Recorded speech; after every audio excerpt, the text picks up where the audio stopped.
শাপলা প্রতীক নিয়ে যেন কোনোভাবেই কাটছে না উত্তেজনা।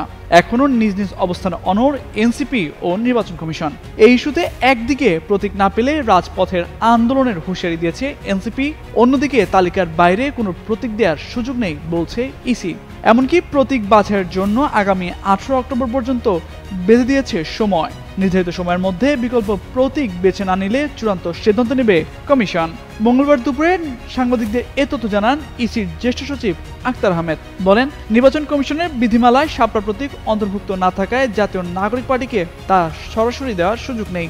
আগামী 19 অক্টোবরের মধ্যে এনসিপি যদি প্রতীকের বিষয়ে কোনো সিদ্ধান্ত না নেয়, তখন ইসি নিজেই চূড়ান্ত সিদ্ধান্ত নেবে। জুলাই সনদ বাস্তবায়নের জন্য গণভোট হবে কিনা তা এখনও ইসিতে উপস্থাপন হয়নি। উল্লেখ্য, শাপলা প্রতীক চাওয়ার বিষয়ে এনসিপি অনড় অবস্থান নিয়েছে। এ বিষয়ে তারা একাধিকবার ইসির সঙ্গে বৈঠক করেছে এবং চিঠি দিয়েছে।